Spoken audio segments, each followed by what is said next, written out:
Think and grow rich in Hindi. सोचिए और अमीर बनिए। सोचो और अमीर बनो का सारांश हिंदी में। दोस्तों, आप कैसे हैं? दोस्तों, आज के रिव्यू में हम बात करेंगे थिंक एंड ग्रो रिच किताब के बारे में। इस पुस्तक के लेखक नेपोलियन हिल हैं, जिन्होंने इस पुस्तक के माध्यम से हमें यह सिखाने की कोशिश की है कि कोई व्यक्ति अपनी सोच से कैसे अमीर बन सकता है।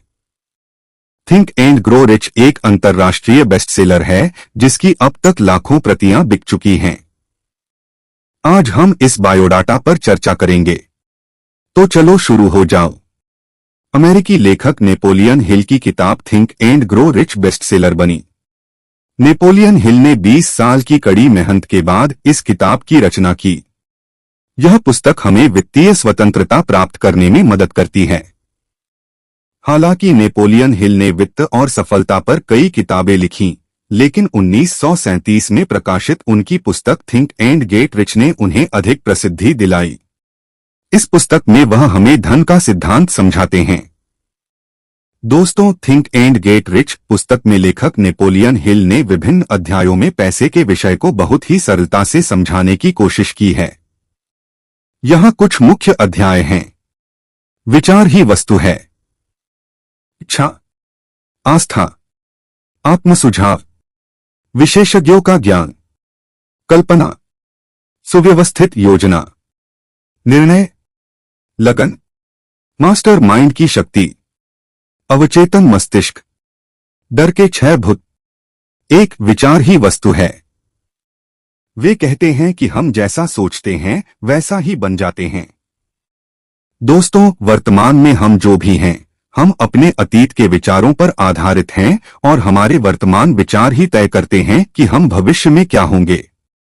थिंक एंड ग्रो रिच पुस्तक बताती है कि कैसे एक साधारण व्यक्ति एडविन बार्न्स ने प्रकाश बल्ब के आविष्कारक एडिसन के साथ एक व्यापारिक भागीदार बनने के लिए अपने विचार का उपयोग किया। इनमें से कुछ भी रातों रात नहीं हुआ। एडविन की सोच और दृढ़ इच्छा शक्ति ने उन्हें उनके लक्ष्य तक पहुंचाया। नेपोलियन हिल कहते हैं, मानव मन जो भी सोचता और विश्वास करता है वह हासिल कर सकता है। 2 इच्छा। इस पुस्तक में नेपोलियन हिल बताते हैं कि हम जो चाहते हैं उसे हासिल करने के लिए हम अपनी इच्छा शक्ति का उपयोग कैसे कर सकते हैं। इस पुस्तक में लेखक अपने बच्चे की वास्तविक कहानी बताता है, जिसके कान नहीं थे और वह जन्म से ही सुन नहीं पाया था। डॉक्टरों ने भी साफ मना कर दिया कि वह कभी सुन नहीं पाएगा। लेकिन लेखक और उसकी पत्नी की बड़ी इच्छा थी कि उनका बेटा उनकी बात सुने। उनकी महान इच्छा की बदौलत कुछ ही वर्षों में उन्होंने यह हासिल कर लिया कि बच्चा सुनना शुरू कर दिया। नेपोलियन हिल कहते हैं, तर्क की कोई सीमा नहीं है, सिवाय उन लोगों के जिन्हें हम स्वीकार करते हैं। गरीबी और अमीरी दोनों विचार की संतानें हैं। 3 आस्था। इस अध्याय में बताया गया है कि हमें अपनी इच्छा पर कैसे भरोसा रखना चाहिए। दोस्तों, हम जो कुछ भी चाहते हैं वह सब सिर्फ चाहने से नहीं मिल जाता। इसके लिए हमें हर पल उस पर विश्वास करना पड़ता है।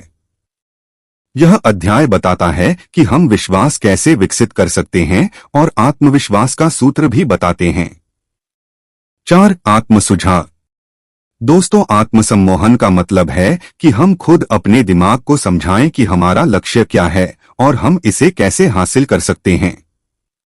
यहाँ लेखक का कहना है कि हमें किसी शांत जगह पर जाकर अपने लक्ष्य को एक जर्नल में लिखना चाहिए।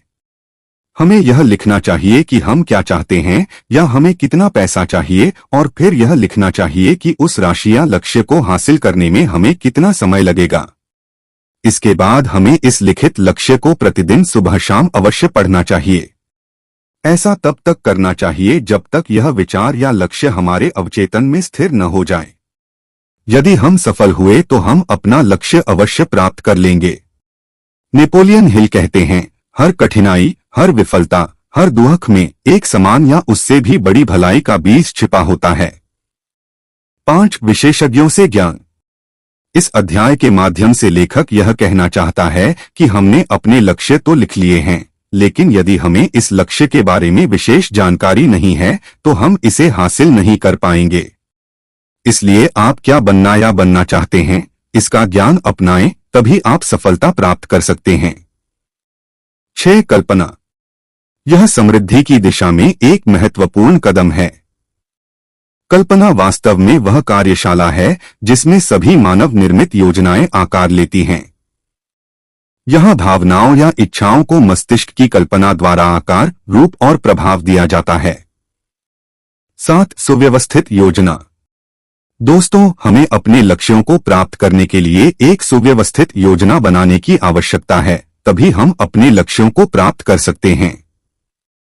इसमें लेखक कहता है कि हमें अपनी योजना को मूर्त रूप देने के लिए दूसरों के सहयोग की आवश्यकता होती है।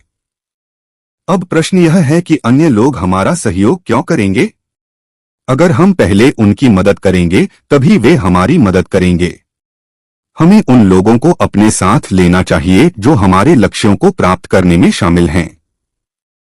8. समाधान।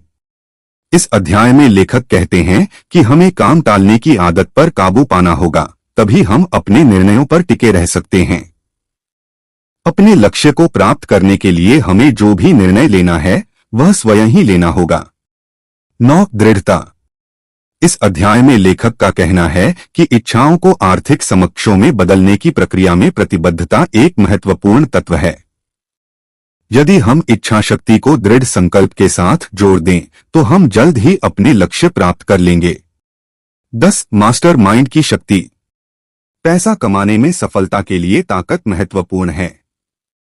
योजनाएं अप्रभावी और बेकार हैं यदि उन्हें क्रियान्वित करने के लिए पर्याप्त ताकत नहीं है।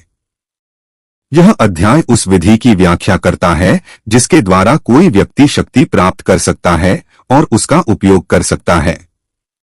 नेपोलियन हिल कहते हैं, खुशी केवल करने में मिलती है, करने में नहीं। 11. अवचेतन मस्तिष्क।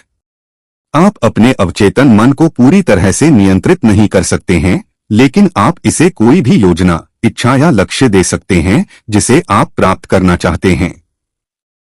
मानव अवचेतन एक ऐसा माध्यम है जिसके माध्यम से वह इच्छानुसार अनंत मन की शक्तियों से सहायता प्राप्त कर सकता है।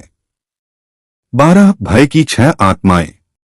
यह अध्याय इस पुस्तक का अंतिम अध्याय है जिसमें लेखक भय की 6 आत्माओं का वर्णन करता है और हमें इन भयों से दूर रहने की सलाह देता है। लेखक के अनुसार आइए जानते हैं ये 6 डर क्या हैं। गरीबी का डर, आलोचना का डर, खराब स्वास्थ्य का डर, प्यार में बिछड़ने का डर, बुढ़ापे का डर, मौत का डर। अगर इनमें से कोई भी डर हमारे अंदर है तो हम अपने लक्ष्य को हासिल नहीं कर पाएंगे। इसलिए हमें इन डरों से दूर रहना चाहिए। हमें थिंक एंड ग्रो रिच पुस्तक क्यों खरीदनी चाहिए? सोची और अमीर बनी के लेखक नेपोलियन हिल एक प्रसिद्ध अमेरिकी लेखक हैं जिन्होंने कई वर्षों तक अध्ययन करके यह पुस्तक लिखी है। यह किताब पैसे के उन रहस्यों को उजागर करती है जिनके बारे में हम पहले कभी नहीं जानते थे। इस किताब को पढ़ने के बाद हम पैसे के प्रति अपना नजरिया बदल सकते हैं।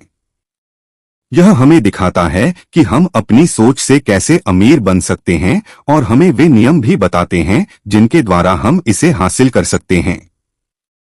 अगर आप आर्थिक आजादी चाहते हैं और अपने परिवार और दोस्तों के साथ खुश रहना चाहते हैं तो आपको यह किताब जरूर पढ़नी चाहिए।